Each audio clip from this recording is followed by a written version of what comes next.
Yeah, let's do this. I believe it's EF, repeat caller, potential fan favorite. Yeah. Hi, how are you doing today? You're on with me, Jamie, fine. and Thomas Westbrook. Sorry, that was Thomas. bad, unintentional. Well, you guys requested that I call back. So yeah. Now, Thomas, you were talking earlier about evidence. What I'd like to know from you is, how is the concept of evidence viable and meaningful in your worldview? Is there a fundamental absolute to existence that provides for causal relations? Because 2 weeks ago, Jamie said he rejected the idea that there's anything fundamentally absolute. So do you reject that there's anything fundamentally absolute? And if not, what is the absolute that provides for the viability of evidence or causal relations? What do you mean by when you say something that's fundamentally absolute? Well, it's something that is unconditionally non-dependent and provides for all dependency situations. So if you believe in evidence, you believe that there are causal relations and connections between events. What secures that there are causal relations between events? Is it something fundamentally absolute, or do you believe that by faith? Okay, when you were talking about something that you said was non-dependent, what do you mean? Yeah, something is absolute if it is fundamentally it exists, and it doesn't begin to exist, and it's non-dependent. In other words, it's not contingent. Okay. So you're saying, do I believe that there is something that exists now that never started to exist? Well, what I'm asking you is, since you're asserting that evidence is a viable concept in your atheistic outlook, evidence entails causal relations and connections between events. What ultimately and foundationally in your model of reality secures that? Do you believe it by faith, or do you have a rational justification? Yeah, so in terms of, we could go down a million rabbit holes here with, we could look at what can we really know? We can look at, go down the Cartesian rabbit hole of, can we really know anything outside of, cogito ergo sum? Ultimately, we cannot know beyond a shadow of a doubt that, anything other than I exist because there is something here that is experiencing things around us, right? Would you agree with that? I'm not clear on your answer. Do you believe that there is I'm getting there. Is there something fundamentally absolute, or do you reject that? I'm getting there. Will you bear with me? Sure. Okay. So do you agree that, what I said about Descartes, and aside from knowing that we exist, we can't technically know anything for certain. We could be a brain in a vat. We could be living in a simulation. It could be possible that everything around us is just inside of our minds, that Jamie doesn't actually exist. Like, there's no way to tell beyond a shadow of a doubt. We can know beyond reasonable doubt. We can know based off of our experiences what happens when, if I hit Jamie right now and he reacts negatively and everyone else reacts negatively and I end up in prison. I'm not even talking about that. I'm not talking about foundationally. Do you accept or not accept that there is something fundamentally absolute and provides for all contingencies, such as evidence and causality? I accept that there is something that exists in this world. And I accept... Is it? Yeah, I understand that. But is that... I'm asking you, what is it? Do you believe that there is something fundamentally and foundationally absolute that is non-dependent, that provides for all dependency states or contingencies? Because Jamie rejects that. I want to know, do you accept that or reject it? I think I know where you're going with this because I've heard this script before. But I would say that I do not know beyond a shadow of a doubt. And the reason that I say that, and I've thought this through, the reason that I say that is because the universe exists. We know that. We know that something exists that we exist in. We know that there's something here. Okay? Wait a minute. You just said a minute ago that you don't know anything absolutely. No, I'm saying we know absolutely that we exist. That's not what he said. Okay, so what I want to know is... Hear me out, though, because I was going somewhere with this that's important. So I know that we exist, in some way, shape, or form, whether it's consciousness, whatever that means. There is something that exists.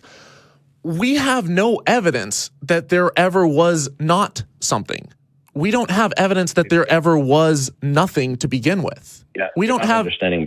We don't. No, I am understanding your question, but you're not letting me get to my conclusion. You're interrupting me. Can I finish this thought? Sure, but you're not understanding the question. Okay, so if we know that something, we have no evidence of nothingness. We don't know that there is nothingness. We can look at a vacuum, but that's not nothingness. There may still be photons of light. There may still be radiation. We have measured virtual particles popping in and out of existence. So we don't know what time and space, what space-time is exactly. We don't know what nothingness looks like. So if we go far enough back to the Big Bang, we could say maybe the universe existed forever. Maybe it's going through cycles of. I'm not talking about cosmology. Okay, but I am, because cosmology ties into. I'm talking about right now. I'm talking about right now, not the past. I'm saying, is there something fundamentally absolute and unconditional that provides for the viability when you invoke that there can be evidence? Evidence entails causal relations and connections between events. Is there something that fundamentally, absolutely exists, non-dependently, that provides for the viability of evidence? Jamie rejects that. Do you reject it or accept it? I still don't know what you mean by non-dependently. Like, you're saying that it has existed forever? Do you believe that there's something that exists that is non-dependent, that provides for all contingencies? Or do you believe that all things that exist within the set of reality are, there's an infinite contingency? Do you believe that? So what I was saying is, I don't know. Once you go, far enough back, you get to the Big Bang. We don't know what happened before that, and I think we are talking about the universe. I know. I'm not talking about cosmology. I'm talking right now. Is there something fundamentally? Do you exist in this universe? Okay. Well, what I think. Do you exist in this universe? It doesn't matter what I think. I'm asking because if we cannot have a conversation about this if we cannot agree on certain facts. And I'm saying if you agree with me that you exist in this universe, and I believe that we exist in some sort of universe, we can take that universe and see if it is non-dependent or not, or we can at least talk about it. Do you believe? Yeah, you're not addressing my question. I asked you, do you believe that there's something that is fundamentally absolute and non-dependent? Jamie rejected that. Do you reject it or accept it? So let me just try and help this conversation along a little bit. You've asked him the same question and then said you're not understanding, and then repeated the question using precisely the same language. Maybe if you ask the question in a different way, or I can try and help explain what I believe your question is. If you're trying to communicate more clearly. Okay, so I'll rephrase it since you didn't understand the previous way that I made clear. Do you believe that there is something that is ultimate, that everything depends upon, including the concept of causal relations, which equals evidence? You asserted in your atheist worldview that there can be evidence for things. Well, evidence is going to require that something foundationally in your model of reality is absolute and ultimate. Now, Jamie, 2 weeks ago, categorically rejects that. Why? Do you believe? Well, I'm asking you whether you believe it. No, you made a statement. You made a blatant statement that it requires that, and I'm asking you why. Well, I said it will either require it or not. Which do you believe?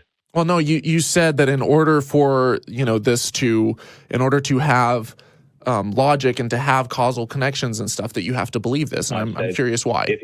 Then what you're going to be left with, okay? Either you believe that there's a fundamentally absolute or ultimate that provides for causal relations and connections, or you believe that events are not the result of an absolute and causal relations. It's either or. I'm just asking you, which do you believe? There's a third option. What is it? The third option is that we don't know beyond a shadow of a doubt, and we know which option do you choose?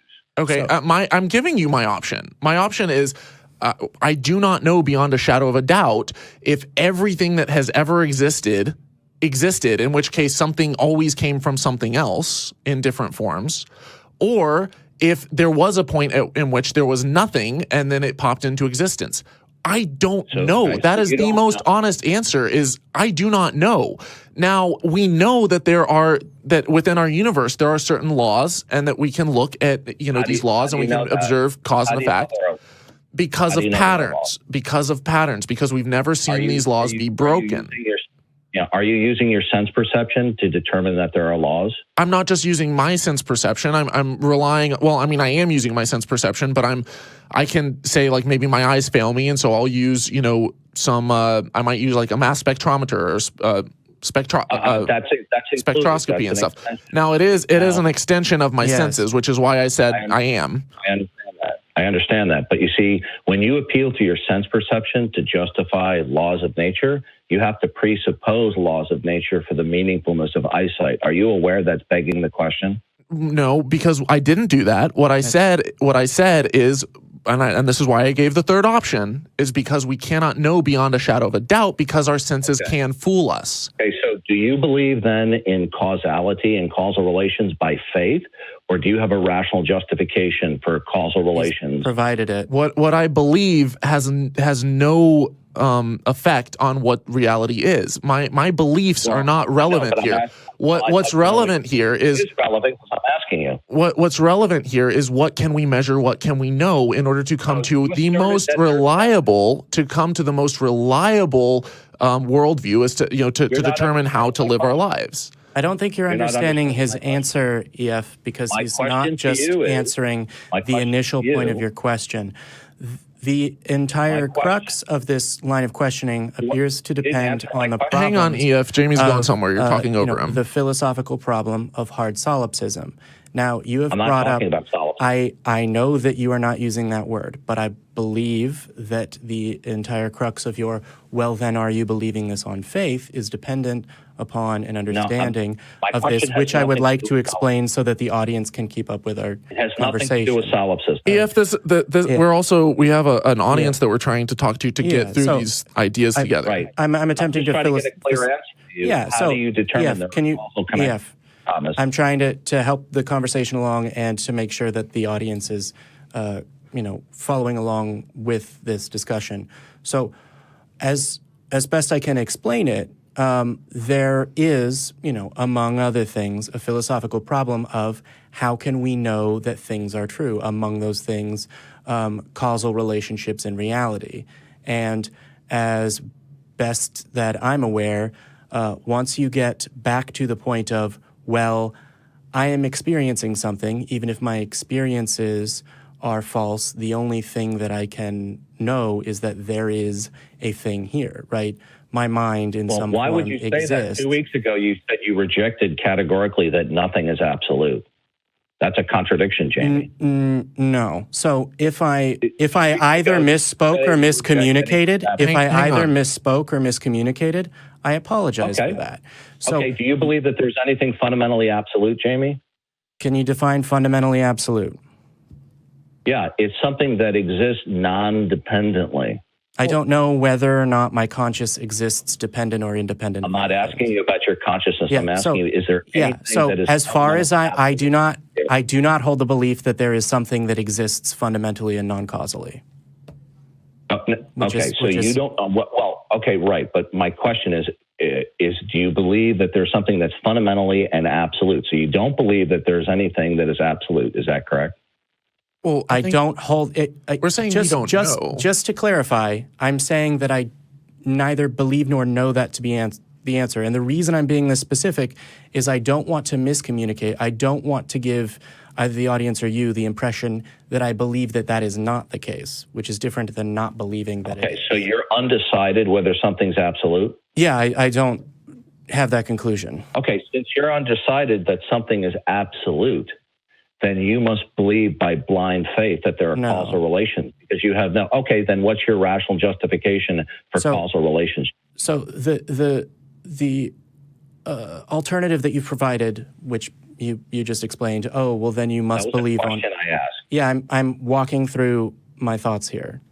So the alternative that you just provided, which was, well, then you must believe in these things on faith, implies that I believe necessarily these things, right? So the only thing that I have, that you have, that Thomas has, as best any of us can know, is the way that we can measure and interact with the world around us. Is that absolute, Jamie? If you say absolute and mean not dependent on something else, then it's absolutely true. Can you define what you mean by absolutely true? It is the only. You've defined this. I have one way of interacting with anything, and it is the basis. I'm answering your question right now. I have one way of interacting, or knowing, or coming to a belief about anything, and the fundamental basis of that is my ability to perceive. And I'm unaware of anyone that has provided a solution to that, which is called in philosophy the problem of hard solipsism. Now, EF, is there a solution to the problem of hard solipsism? So your perception depends. Is there a solution to the problem of hard solipsism? Right. Your claim to perception is based upon causal relations. Do you have a rational justification, Jamie, that there are causal relations and connections between events? When you say rational explanation, do you mean something other than the only way that I can interact with anything? I just want to know what your rational justification is for causal Define relations. rational justification, because I believe that I've answered your question. Do you have a deductive way of reasoning that there are causal relations between events, i.e. evidence, or do you believe it by faith?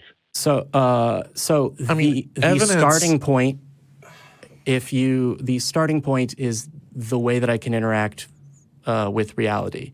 And if you start there, what follows after is reasonable. So here's where I'm wanting to rip my hair out. EF. I still didn't hear. I did hear you explain how you know there are causal relations. EF, you're talking over us. What can I? Like, I feel like you guys are going in circles, and here's where I want to rip my hair out. You guys, can I please? Yeah. Hold on. Why I'm getting frustrated is because you have this script, and I've seen you do this script before, and I've heard you on Discord bitching about Heathen about this. Please let me finish. Yeah, and it's extremely frustrating because what you're doing is you're trying to say everything is dependent on something else, and you're making a hard stance. You're saying this is everything that we know is contingent on something else, and I would most likely agree with you and say that there is something that everything is contingent on. My consciousness is contingent on the universe and the laws of nature and stuff. Whether those are absolute, the laws of our universe versus the laws of other universes and some kind of multiverse, I don't know. None of us know. We don't know these things beyond a shadow of a doubt. So for you to come along and make an absolute claim that everything is contingent, therefore it must be God or it must be the universe, and it's more likely to be God because reasons, is just flat out bullshit, and it's absurd. And you're making a claim and you're making a statement without evidence. Now you're saying that in order to have evidence, in order to have something that you can is causal, you're like, well, how do we know that works every time? The answer is we don't. For all I know, I could be living in a computer simulation where someone has set all of the rules. You could call that someone God. You could call it an advanced alien computer programmer. I don't know that beyond anything outside my consciousness. As far as I know, no one has solved the hard problem of consciousness. But if that's the case, they could alter, the algorithms, and they could make it so that when I pick up this water bottle, it just melts and falls right through and completely violates the laws of physics. As far as I know, as everything around me that I've observed, I've never seen that happen. So I operate in a world where I go based off of patterns. I go based off of every time that I've picked up this water bottle, it has never done that. But I cannot make a straight up bold claim that is going to be the case 100% of the time. But I can say with 99.99999% certainty based off of everything that I've observed, and that's the best we have. Does that make sense? Yeah, I hear what you're saying. Do I think it makes sense? No, because you're still not addressing the issue. Okay. Are you guessing when you assert that there are causal relations? Are you adopting that there are causal relations by faith, or do you have a rational justification? I told you I'm going based off of patterns. That is the best evidence that we have. Patterns can be the result of chance. rather than necessity, Thomas. And sometimes we're wrong about that. And that's why science makes corrections.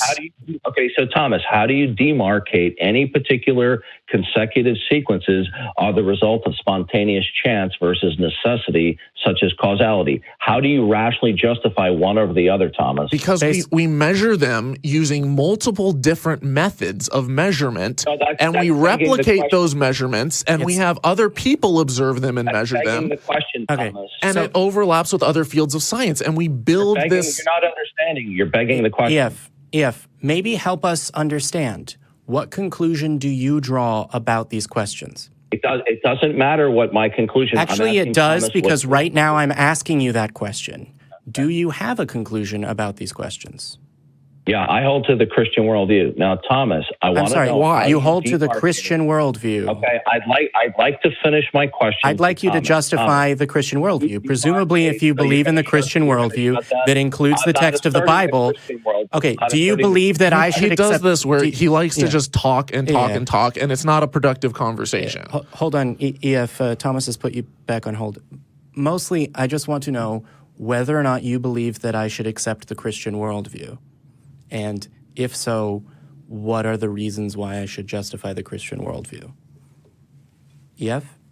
Okay, the reason why you're asking me this question is because you do not want to complete my asking Thomas the question about his rational justification. You've asked it 3 times. I'd like you to answer my question. That's right. You've been on my show 3 separate times, and you have not presented a single justification for your position. It took you 3 times on my show for you to say anything about what you believe and why, which is the entire premise of this show. You're trying to change the subject. Okay. I'm trying to ask you a question that I have wanted to ask you since second one of your first call on my show. Do you want to have this conversation or not? Also, Matt Dillahunty would like you to call him on. I'll be more than happy to call. I believe. I mean, he hasn't said anything. I can't hear him. Hopefully, I haven't done a disservice. EF, what I would like to know is there a good reason? He just talks loudly. It's so annoying. EF, is there a good reason for me to accept the Christian worldview? Yes or no? 1 Peter 3:15. EF? Oh, yeah, there is a good answer to that, but I'd like to finish my question with Thomas first. I would like you to answer my question because I don't believe that, you know what, I'm right here with you. I don't believe that Thomas can provide you an answer that will satisfy you. God, I love this mute button. Yeah, here, hold on. EF, you're back off hold. I don't believe that Thomas can provide you an answer that will satisfy your curiosity. Well, I provided him with an answer. I know. And that's why I chose the words that I did. And he keeps going in this loop. As a programmer, we call these infinite loops, and it's maddening, and we need to fix his fucking algorithm. Okay, well, so... Sorry. Yeah, so because I believe that line of questioning with Thomas is not going to provide something that is satisfactory to you, or provide an answer that the audience hasn't already heard, are you willing to discuss reasons why I or other people should accept the Christian worldview? Oh, I'm willing to discuss that. I will gladly do it. Okay. When I finish my question with Thomas, I asked Thomas to explain to me how he determines that the consecutive events are the result of causality rather than spontaneous chance. Can you answer that, Thomas? If I answer that question one more time, will you be satisfied? Well, I'd like an answer to the question. How do you? Here's the question. If I answer your question this time, hang on. You really have to learn, EF. When someone asks you something or when someone's engaging with you, you really have to learn to to have a back and forth. It's like a game of tennis. One side has the ball and then they hit it to the other. You don't just keep talking over someone. You can't have a conversation like that. I asked you and you didn't answer. If I answer your question one more time, will you be satisfied with that? And then will you allow us to ask you a question about your position? Because it sounds like to me You're trying to show all of the holes in our reasoning, and yet you haven't given a single reason, a single justification for your Christian worldview. And so for us to say we don't know beyond a shadow of a doubt, we're trying to get to the truth as honestly as we possibly can, and here's the best that we have to work with. And for you to say, oh, that's not good enough, it's full of holes and it's flawed, but then you don't offer any reason. I'm open. If you can provide me logic and evidence and reasons why not just God exists, but Jesus rose from the dead and all of this stuff, which is a huge leap. If you can show me why, I will convert right here, right now on this show. Go ahead. Okay, so the question is, how do you rationally justify that the events that you call patterns are the result of causal relations and connections between events rather than spontaneous occurrence? Do you have a rational justification, or do you believe by blind faith that there are causal relations and connections in evidence? So I don't believe on blind faith. What I do is I either say, I don't know beyond a shadow of a doubt, which is, that's an okay answer. If you cannot tell beyond a shadow of a doubt, it's okay to say, I don't know, but all of the evidence that we've observed around us over time. That's begging the question. No, it's not. No, it's not. You have to support that there's evidence of causal relations. No. Or you can say, everything that we've observed so far in this universe functions in these ways. And this is what we've observed about the universe around us. And based off of everything that we know and have observed, this is how we have to live in order to live functionally, in order to operate in a world. No, it's not. You're committing the fallacy. Yeah, you are. Well, all right. Okay. I didn't hear. Can you explain? Let me jump in here a little bit, because EF. Hold on. He's on hold again. Hold on. Thomas has put you on hold again. Sure, you're right. Thomas has committed 1,000 fallacies. His answer is completely unacceptable. He has no comprehension of reality, etc. Are you willing to engage in a discussion with me about why I should accept the Christian worldview? You're back off hold. And sorry, I don't want to give you the impression that I'm not going to let you make a statement about what you find unsatisfactory in Thomas's answer. So just before I get into my reasoning for my worldview as a Christian, and just so I don't put words in Thomas' mouth, is it your position that you have no rational justification for causality and evidence, Thomas?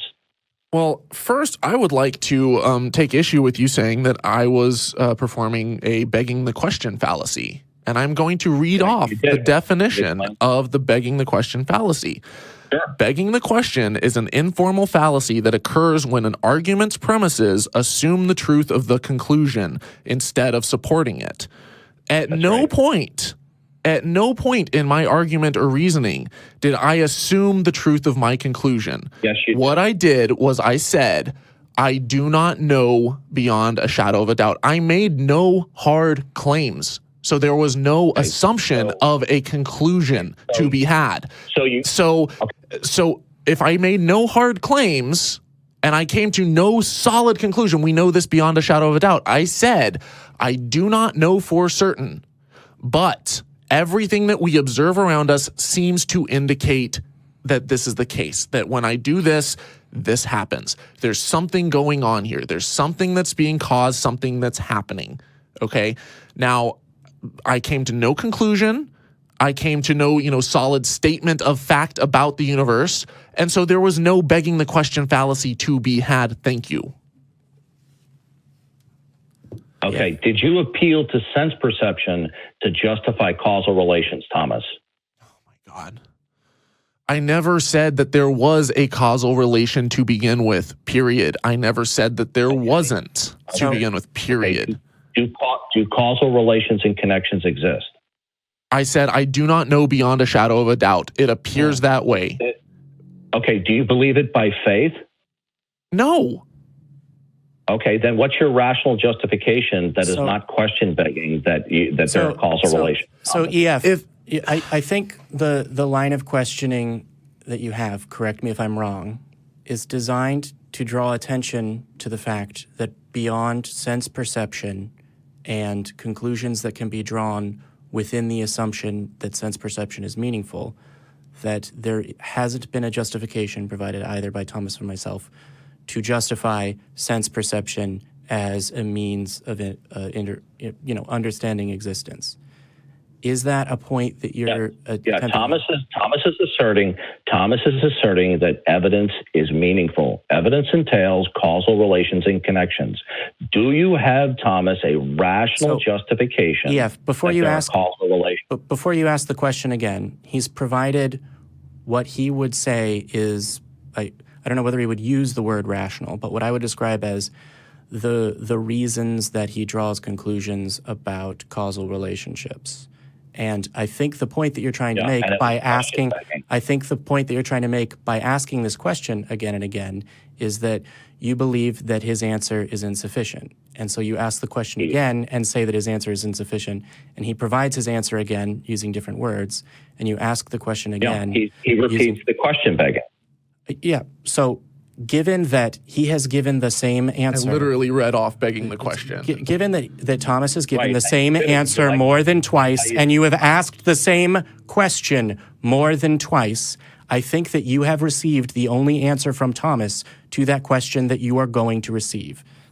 Now, can you follow up on your side of... Hold on. Do you understand that asking him the question again is not going to get a different answer? Okay, I won't ask that question again. Thomas. Fantastic. Can you answer my question, please? Why should I accept the Christian worldview? Well, because he denied that he was question begging. He appealed Excellent. He appealed to sense perception in order to justify sense perception. This point... White knight for him? Oh my fucking God. Are you kidding me with the buzzwords? Listen to me. All right. You are now on hold because that is perhaps the most dishonest way you have engaged with either myself or Thomas or with Eric. We had an really agreement. My explanation, hold on. My exclamation of "Oh my God" earned from you the response, "I thought you didn't believe in God." Are you joking?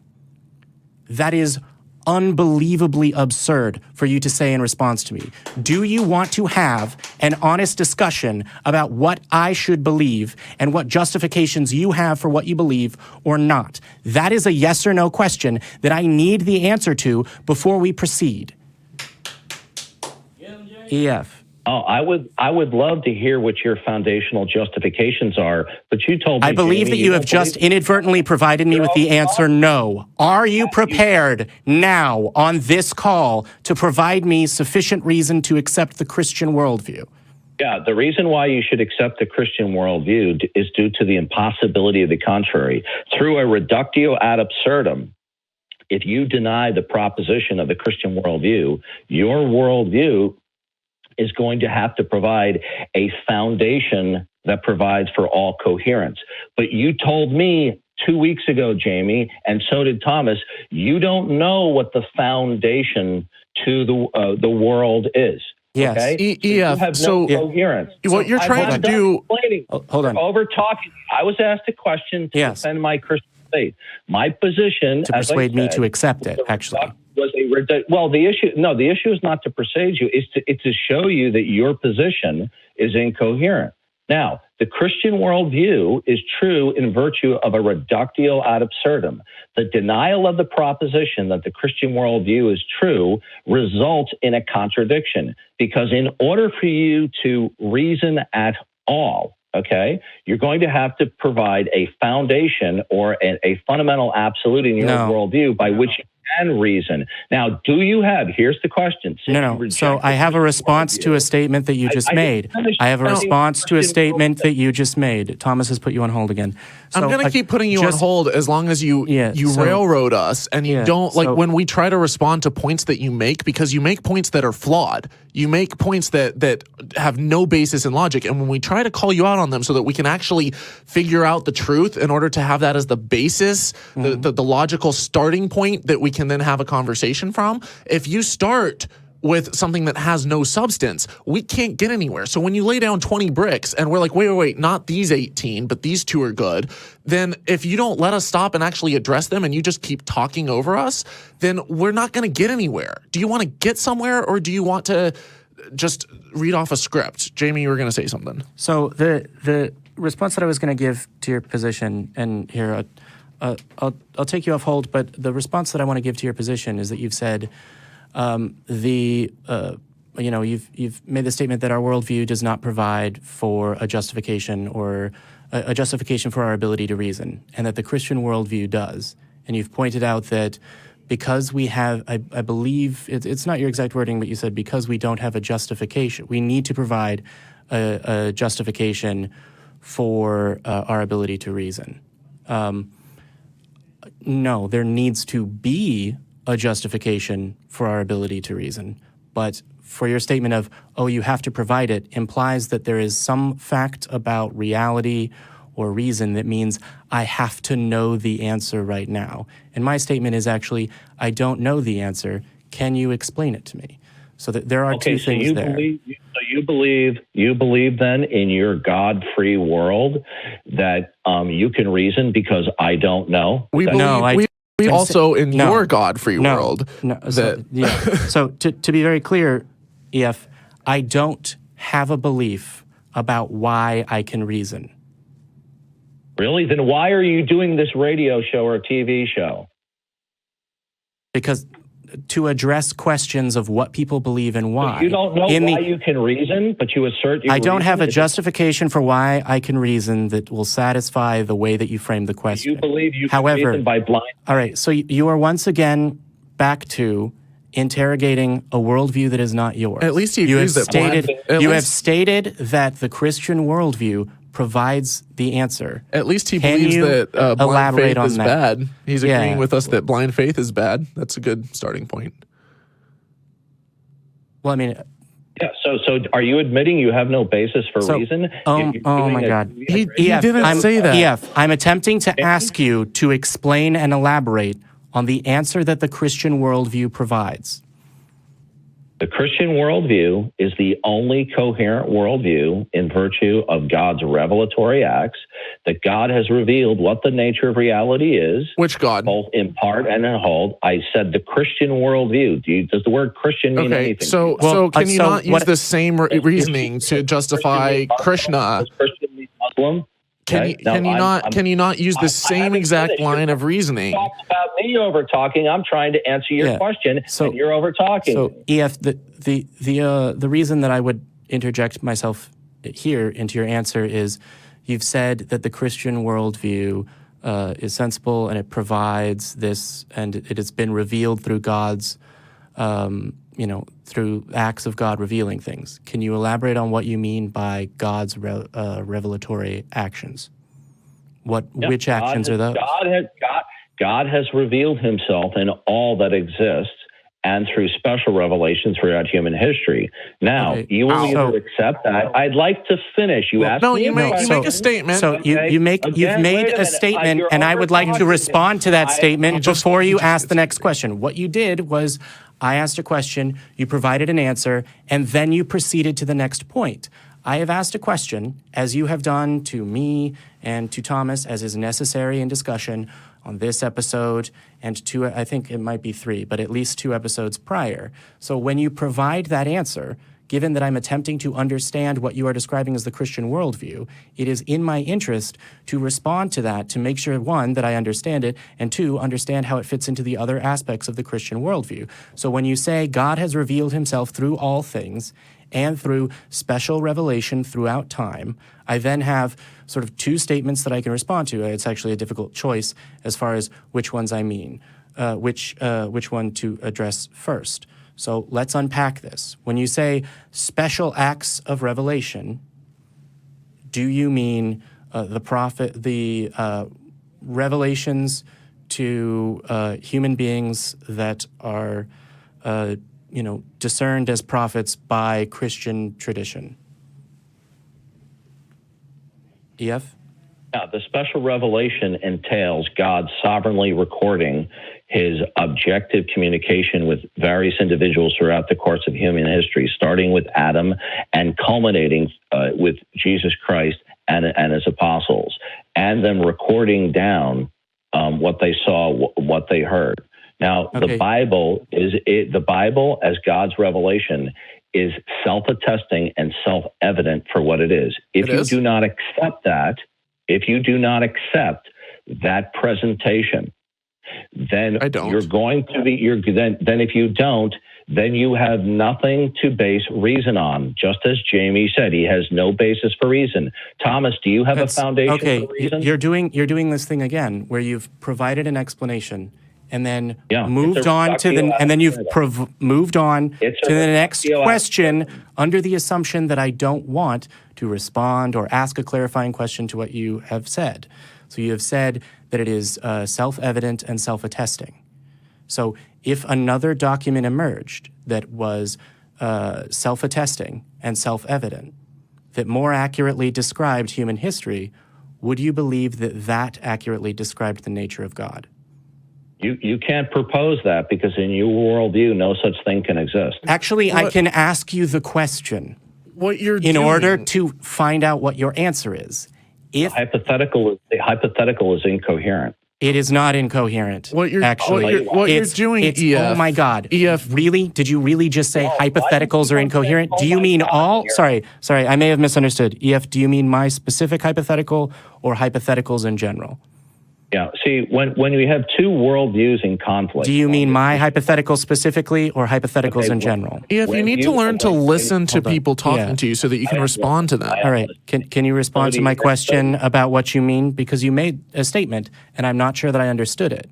And so before you make another statement, I need to make sure that I've understood the first one. You said the hypothetical is absurd. Do you mean mine specifically or hypotheticals in general? Yes, because what you're doing is when you offer a hypothetical of another revelatory source that stands in contradiction to the Christian revelation, when you appeal to another revelation, you're actually presenting another model of reality. But you see, if you do so out of your worldview, it contradicts your worldview. That's the fallacy of pluralism. Okay, no, it's a specific question about why you believe what you believe. I understand. I understand the point you've made. However, that's not the gist of the question. The question was about how you come to conclusions, right? So if your conclusion is based in part on special revelation, specifically the Bible, and that justification is that it is self-evident and self-justifying. Which is begging the question, by the way.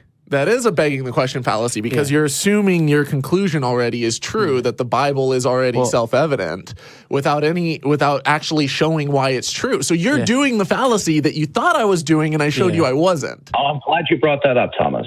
All right, am I on mic? Yeah, you're mic'd. Okay, I'm glad you brought that up, okay? Because when one is appealing to one's ultimate authority, Thomas, right? Circularity is unavoidable. Now, what? When you're I agree.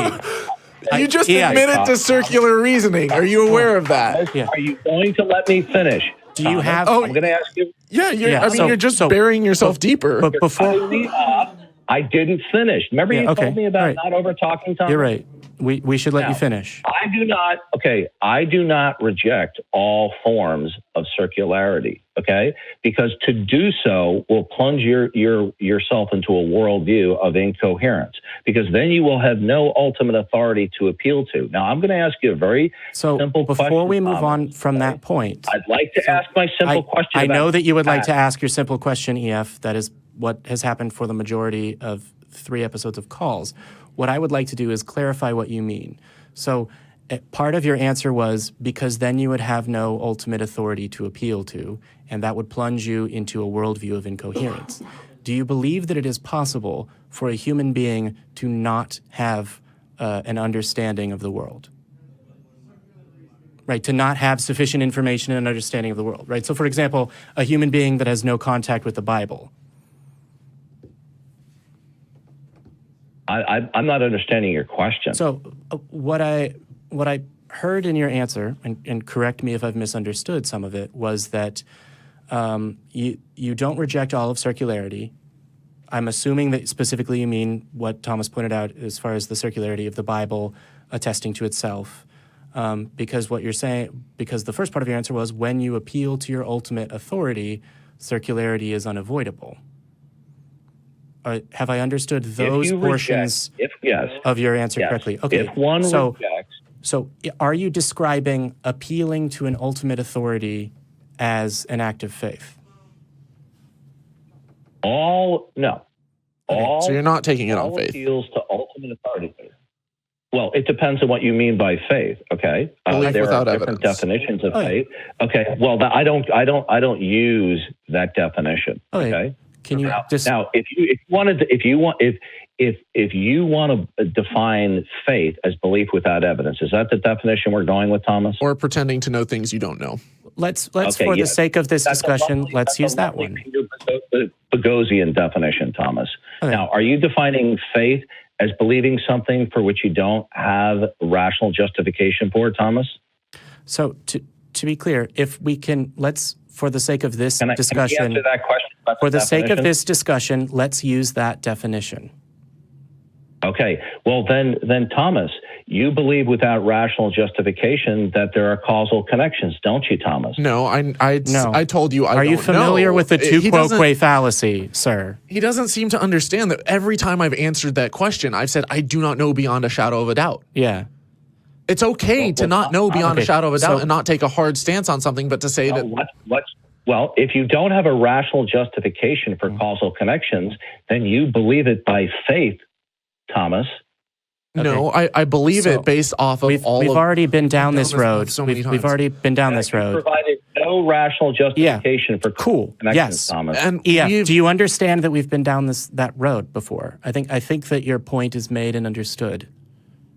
disagreed. Well, but I understand that Thomas we has saw your disagreed, point, but and then we asked you to rationalize why you Yeah, think so- that your position leads to the Bible and not to the Quran. You could say, oh, well, it has Yeah. to come back to a higher figure. Therefore, Allah. Therefore, Krishna. Therefore, Zeus. Yeah. It could be any of them.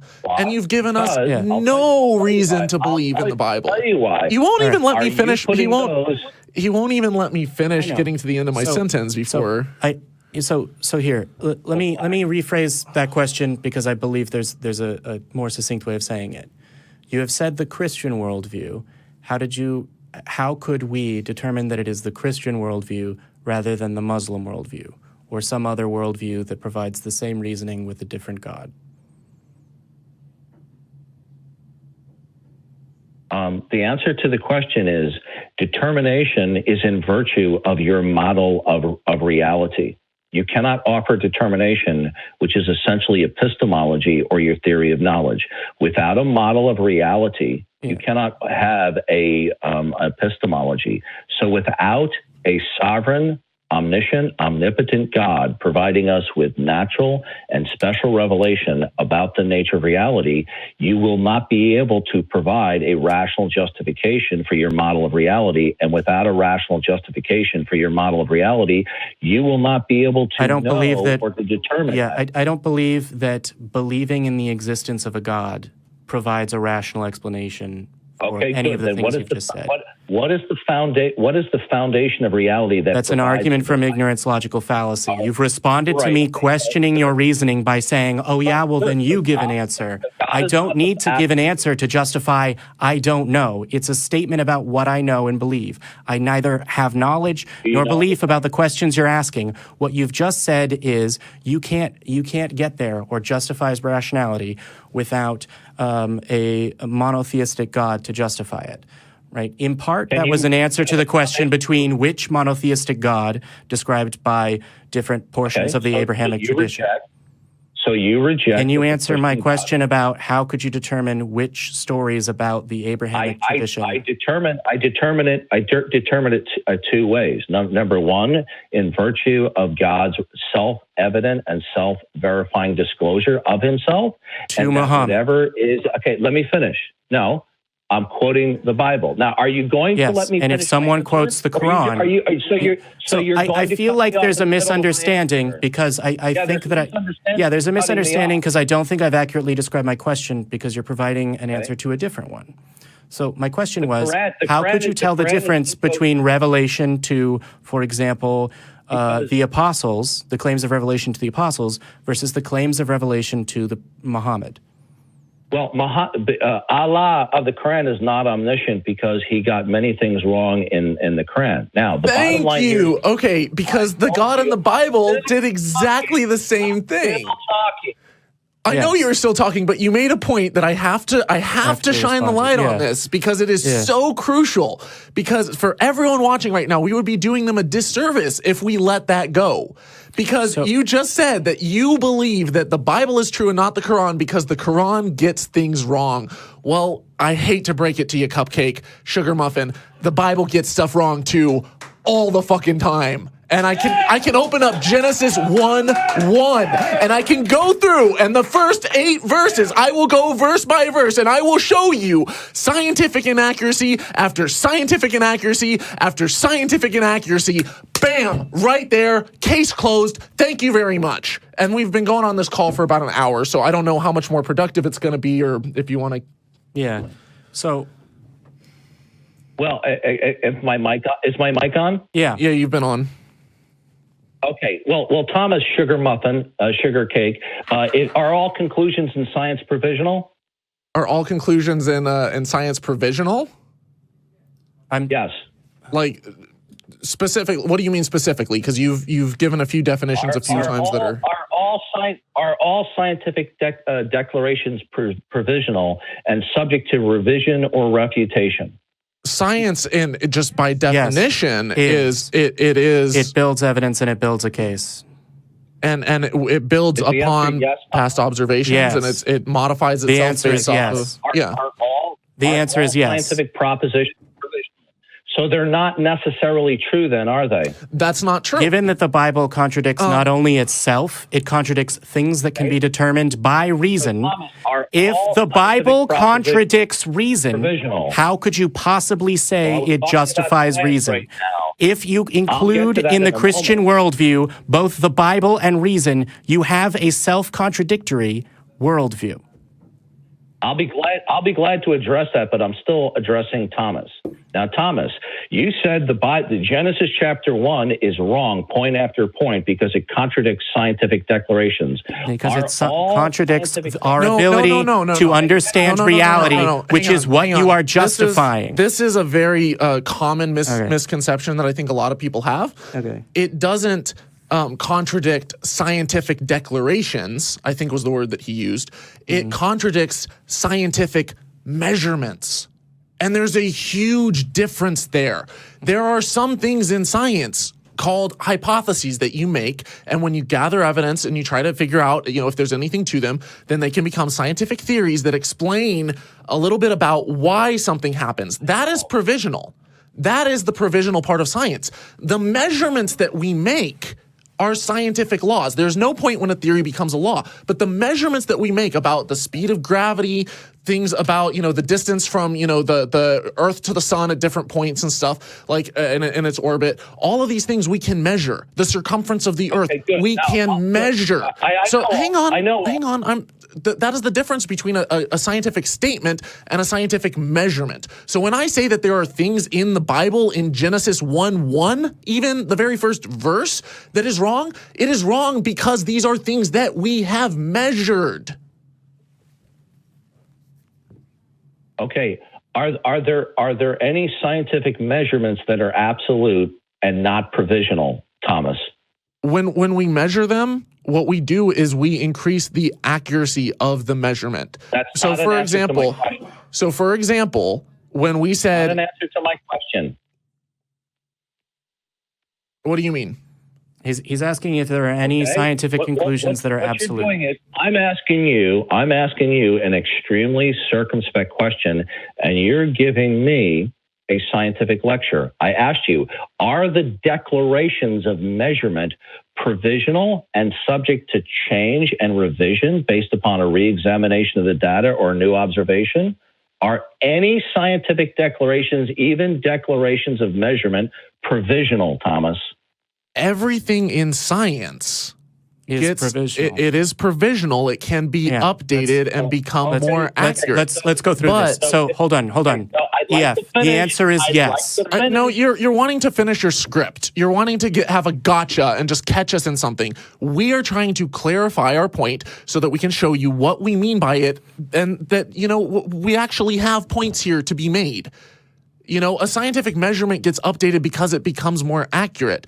There are some things in this universe that we can tell you, like I was telling you before, we do not know beyond a shadow of a doubt. Consciousness is one of those things. We do not know beyond a shadow of a doubt that we're not a brain in a vat or living in a simulation, okay? There are things that we measure and we find out that we were wrong about. There are things that we measure over and over and over again. We are never at absolute 100% certainty, no. And I agree with you there. But that does not mean that suddenly your worldview is equally valid and equally viable as something that we've measured 1,000 times when yours has no scientific evidence whatsoever. It has none. And then you're going to say, just because you have loads and loads of measurements and thousands of different ways that we've looked at this, but it has a 99.99999% of accuracy, well, it could potentially be wrong because of that 0.001%. Therefore, it's on equal footing with the Bible? What kind of reasoning is that? It's not. It's absurd nonsense. Face it. Well, sorry, you unmuted. I'd already taken you off hold. Sorry, you're back off hold. Am I on? Yes. Okay, so sugar cakes. Since we're going to be friendly here, yeah. If you say that scientific provisional statements falsify verses in Genesis, how does something that's provisional falsify something else when you don't know that the provisional stipulation is true or not? Because we know that one of these things carries greater weight. So if they're provisional, they're not. Listen carefully. If they're provisional, they're not necessarily true, Thomas. Yes, and the Bible was provisional as well. Is less than provisional. So you're telling me that a provisional conclusion that is not necessarily true falsifies something when you don't know. So let's look at what it falsifies. All right, because there is an answer to this. Let's look at what it falsifies. So we have two propositions: an explanation. An explanation that's provided through the scientific method that, has been replicated many times versus an explanation that is promulgated in the text of the Bible. How could we weigh those two things and compare them in order to determine which one accurately describes reality? Well, unfortunately, when you're operating outside the Christian worldview, you yourself have admitted you don't have a foundation of absolutes for science, or do you? I'm not claiming. 2, you didn't answer my question. 3, the Christian worldview. The beginning of this entire thing was, you don't have a justification for rationality. You don't have a justification for rationality. Using rationality, you can determine what evidence is and causal links. That's the entire crux of your point. And using that, you understand that reality contradicts the Bible. So, given that a Christian worldview that included the accuracy of the Bible contradicts itself, why would you continue to hold it? Now, can you tell me, Jamie, you said reality contradicts the Bible. Can you tell me one absolute in reality that contradicts the Bible? Because remember, you don't believe in absolute. Well, you believe that the Bible is absolute. No. At no point in time. I've got a point. All right. At no point in time in my answer did I use the word absolute or assert that there was such a thing. If I follow your reasoning, your logic, and say a Christian worldview that includes the accuracy of the Bible accurately describes this, well, let's follow the fucking reason, and your fucking reason leads to things justified by the Bible that would contradict it. Something that is self-contradictory is not self-asserting to any reasonable degree. But it gets even better than that, because you said that we cannot use something absolute. Hang on. You said, can we use something absolute to disprove the Bible if we don't believe in absolutes? Well, you do believe in absolutes, okay? You believe that the Bible is absolute. So if we could use the Bible as the standard of what's absolute, we could use the Bible to disprove the Bible if it's internally inconsistent, correct? Well, I hate to break it to you, but the Bible is vastly internally inconsistent. I can show you passage after passage where the Bible contradicts itself. Right. Now, you're talking about claims here. Now, you said that there is something in science that falsifies Genesis. Can you give me one singular proposition from science that is absolute and not provisional that falsifies Can you give us any assertion that is absolute and not provisional? I know you like talking to Thomas because then you're not talking to me. Well, no, there is nothing. It's because I call him Sugar Muffin. I'll talk to you. Okay, good. Yeah, well, yeah, that's okay, sugar cakes. Now, Jamie, if you are saying that something falsifies the Bible falsifies the Bible. Right. So, well, if the Bible falsifies the Bible, then it's not a reliable source of information or justification for rationality. Are we going to have a conversation here, or are you just going to talk over me? I think we're going to do both, probably. Okay. Yeah, of course you do, because you know what? Because you don't want me to answer back.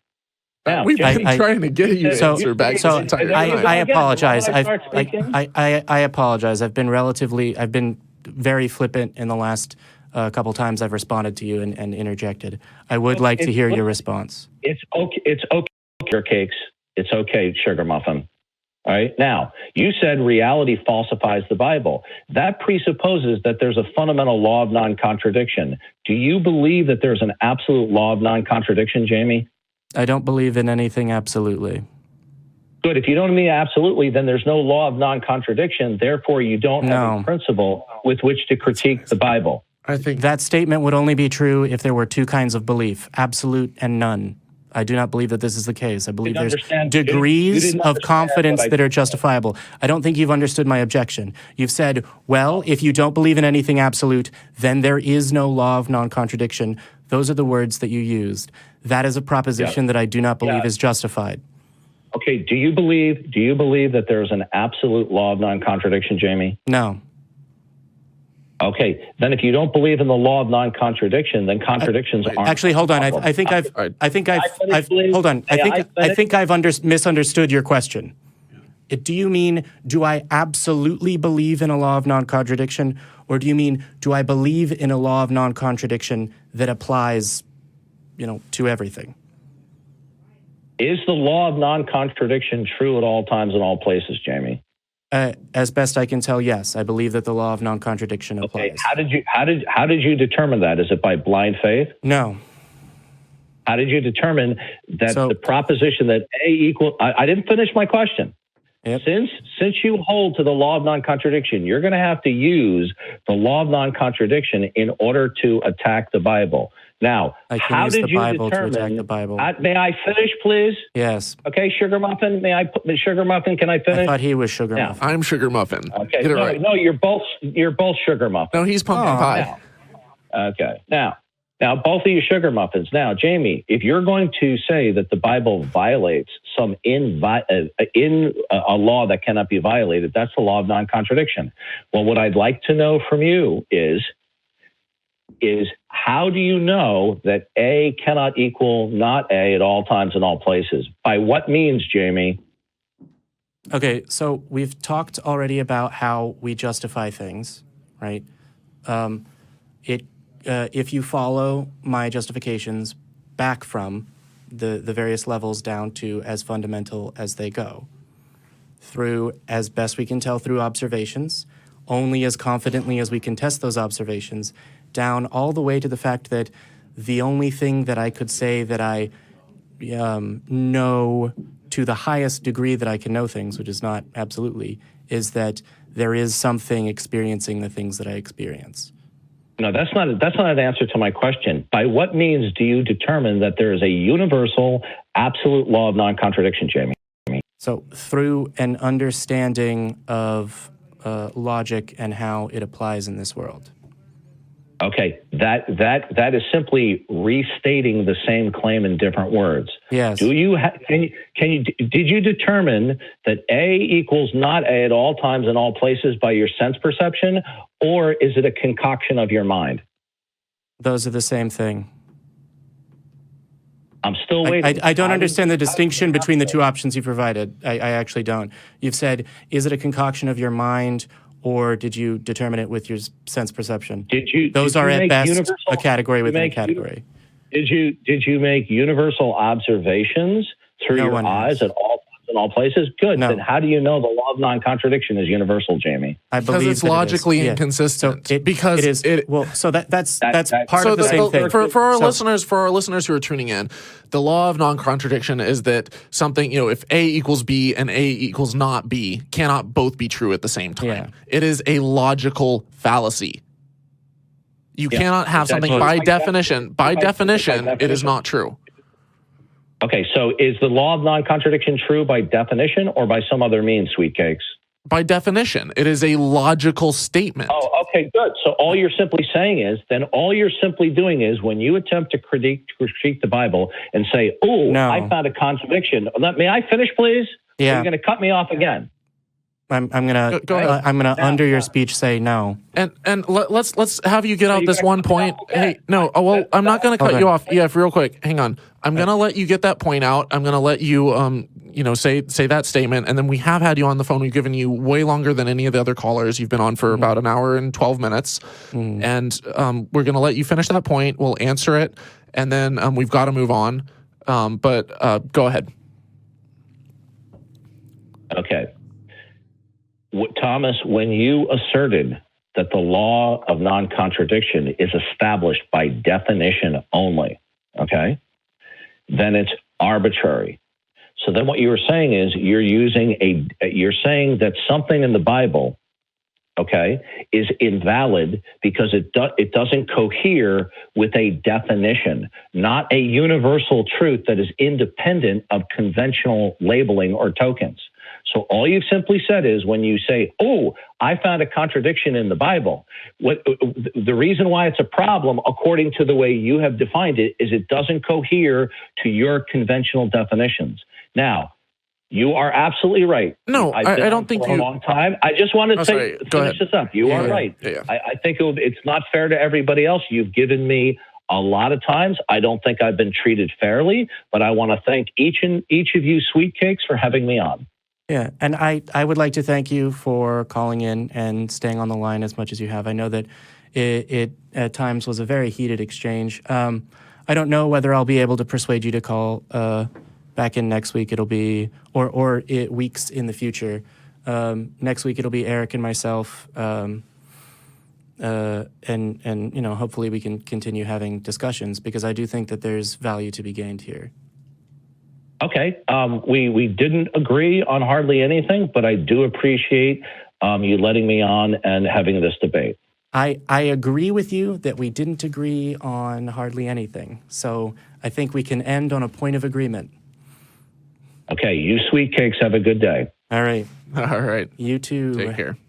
Yes. All right. Oh, my goodness. There were so many points That there. got heated. Like at the end, he was talking about, the law of non-contradiction. He's like, oh, if it's just your definition, as though it's an arbitrary definition. And I don't think he understood that I wasn't saying that it's just, we just define things as, willy-nilly as this is true or that is true. Yeah. What I was saying is that there are some things that if something is one way, it cannot be both that and not that. And that that is logically that is logically the case. You cannot have something be both something and not that thing at the same time.